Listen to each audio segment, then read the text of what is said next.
Hey everyone, welcome back to the channel. Thank you so much for being here. Today I'm going to take you through a tour of my home office for 2025.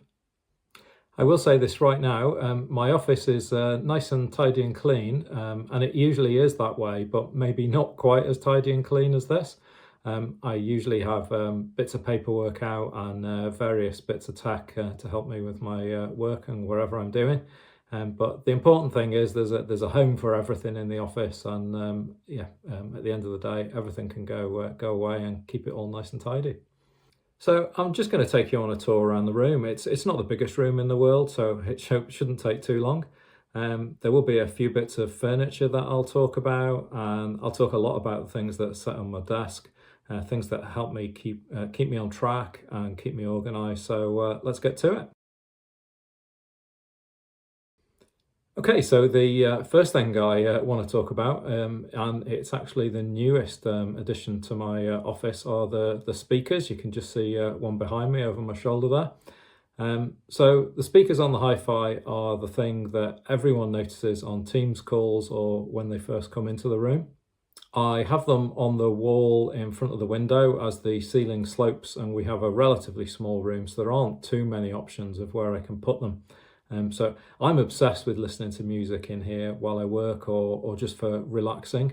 And I listen to lots of different things depending on what I'm doing. So if I'm working, I'll kind of have the volume a little bit lower and listen to a slightly different type of music to when I'm just relaxing, where the volume definitely gets boosted and I can just kick back and enjoy it.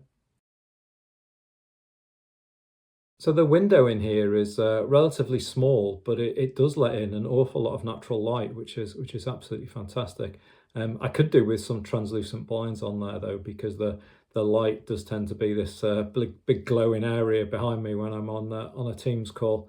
But it's hot in the UK right now, so we've got two windows there that will actually open, so I can get a really nice breeze running through, and I open the windows on an adjacent room as well, just to keep the airflow moving, because in front of these screens and all the tech kit in here, it does get quite warm. So at one end of the room with the fireplace is kind of my home theatre, my little movie theatre. So it's nice for kicking back and watching a TV show or some YouTube videos or whatever it is I want to watch. So at the other end of the room, we've got a day bed. To be fair, that probably needs to be replaced. It's uncomfortable as a sofa, and really only of any use for a night, maybe two nights of sleeping, which it hasn't happened for years. So that's an upgrade that really needs to happen in the room. But yeah, the little movie theatre is fantastic. I did have the full 5.1 surround and all the speakers everywhere, but when we redid the room, we kept it simple with a sound bar and a couple of surrounds either side of the daybed. Moving back to the TV wall, so either side of the fireplace, you can see I've got a couple of cabinets there. So I use these to store various tech gear. There's a 6-port charger in there. It's got all my paperwork. It's got my most used cables, all sorts of bits and pieces, and it just helps to keep the room clutter free.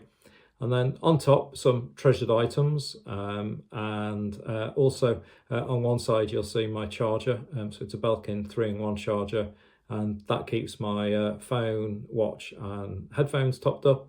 And I decided to put the charger away from the main desk just to keep myself a bit more distraction free through the day. So if I do need the phone for anything, it's only a very short distance away, but it keeps me from getting too distracted.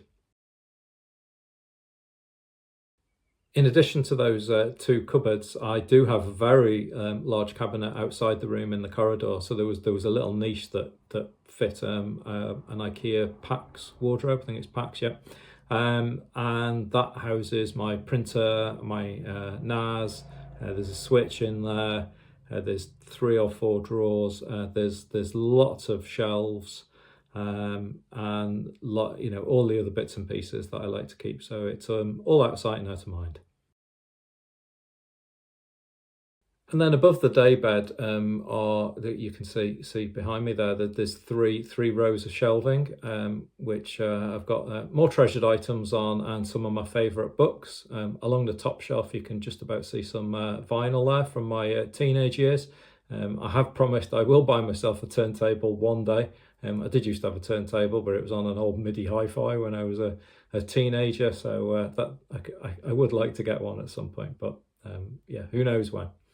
And then some of the items below are from my parents and grandparents, which have a huge sentimental value to me. So we've got my grand's blue glass, which she always kept in the window of a kitchen, and it was there for as long as I can remember. I've got my granddad's bosun's whistle from World War II, so that's got huge sentimental attachment to me. And going back to the other side, we've got some books there that were special to my mum and dad. And also the wooden holder that some of the books are in was a school project that my dad did when he was in school. Yeah, I like to keep some nice mementos around from loved ones in the room alongside all the tech gear that's in here.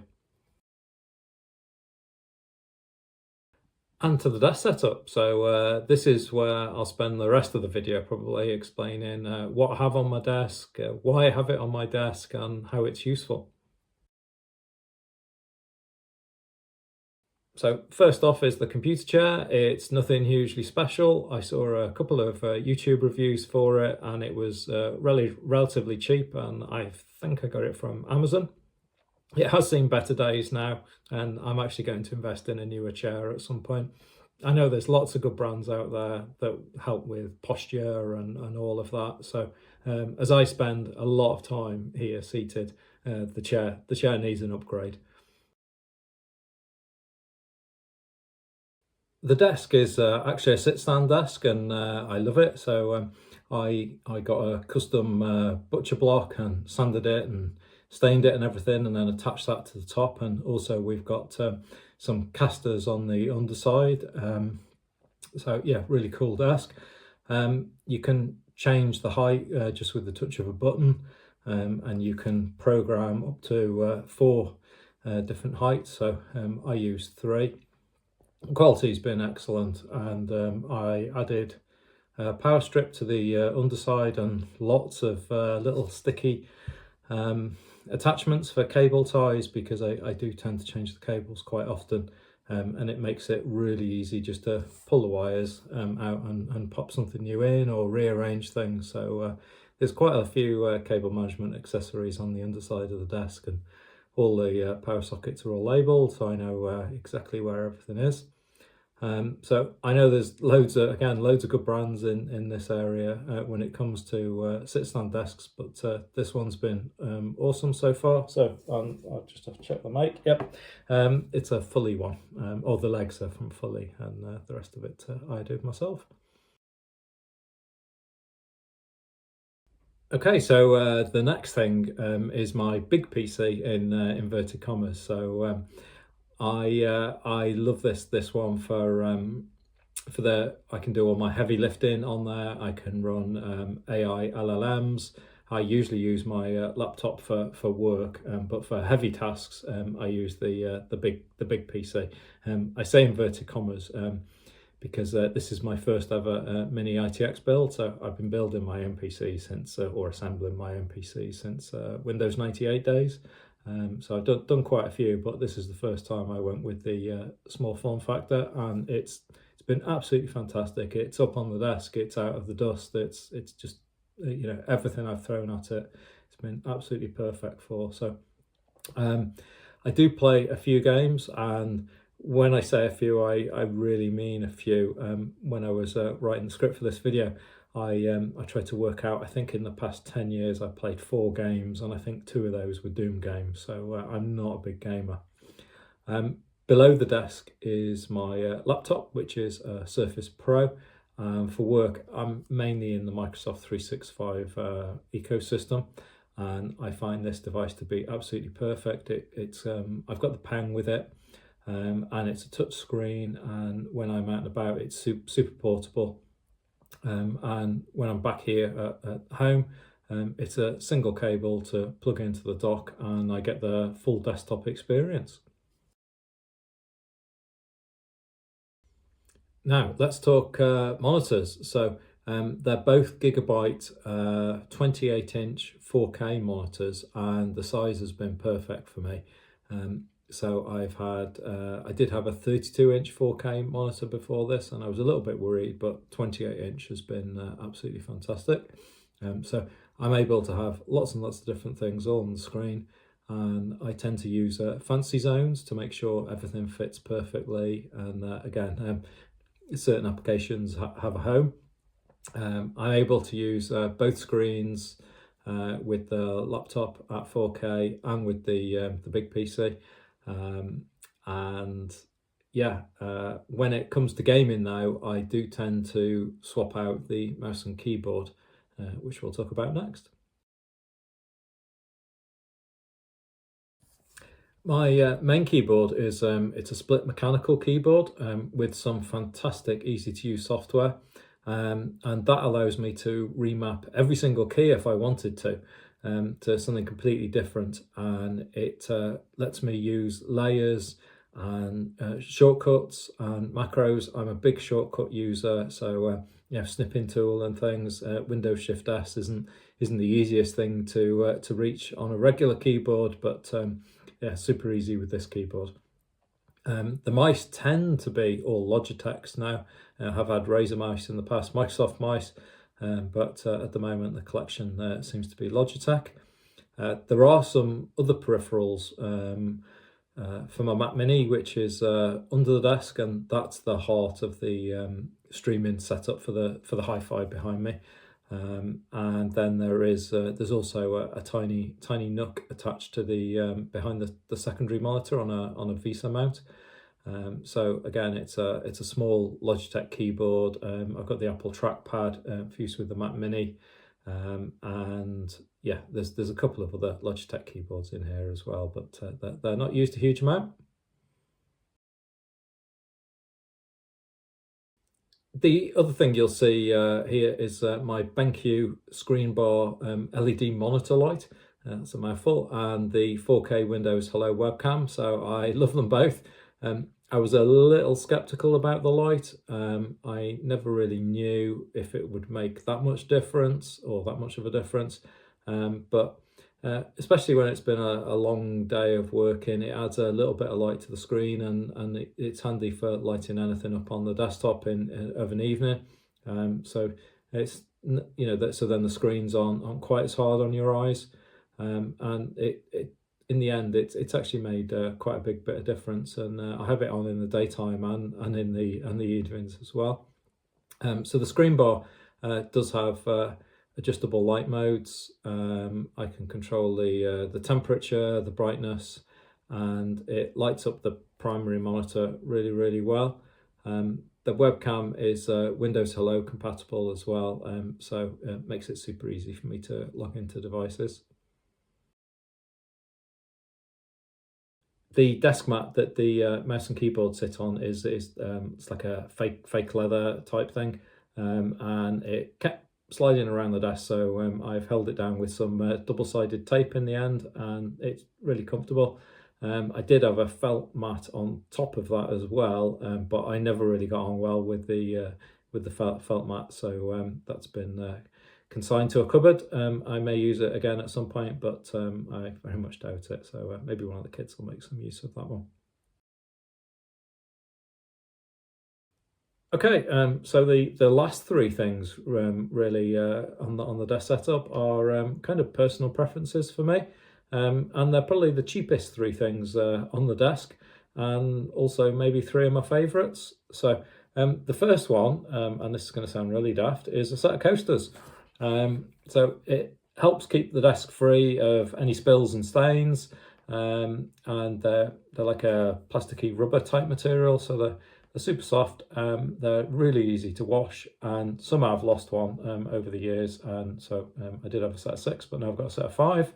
I got them from Amazon, like I say, super cheap, because I usually have a cup of tea on the desk, so put my mug on it, and also I've usually got a water bottle on the desk, and it just helps out keeping the place tidy. Second are the Carpio wrist rests that I've got. So I found as I've got older, my fingers and hands started to hurt, and these helped out. I don't know whether it's arthritis or what's going on, or whether it is some kind of RSI, but yeah, ends on my fingers and things really started to get quite painful. Yeah, the coatings come off one side of them, but they're still perfectly usable. That doesn't affect the use at all. And not only do I use them here, they go in my laptop bag as well when I'm off working elsewhere. And yeah, the right one, that doesn't tend to leave my hand, so I kind of slide it around the desk, which is, I guess, one of the benefits of the desk mat, that things slide over it really easily. So it goes from the mouse to the keyboard to the mouse, and etc.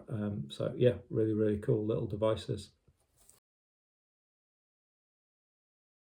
And last but not least is this little tablet stand. So I can use it for my iPads as well as the Surface. When I'm using the big PC, I can have iPads here, or if I'm playing a game, I can have iPad playing YouTube or whatever.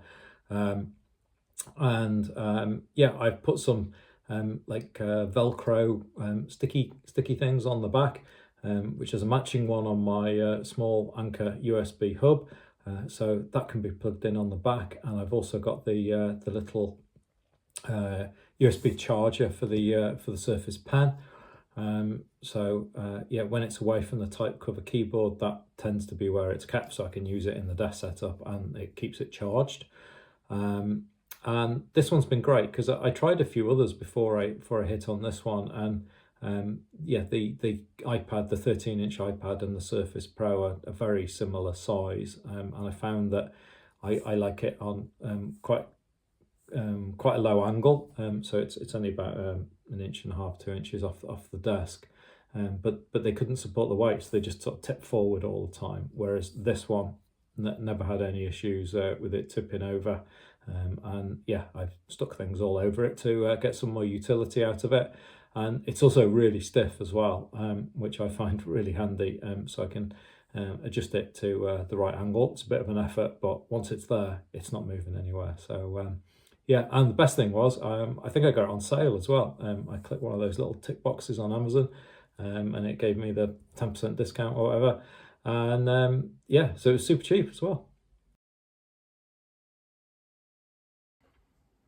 And that's it. So I hope you guys enjoyed the office tour, and if you want some more detail on anything, or there's anything in particular that I didn't touch on, I can always make a follow-up video, so let me know in the comments down below. So I'd also like to say thank you very much for watching, and I will see you in the next video.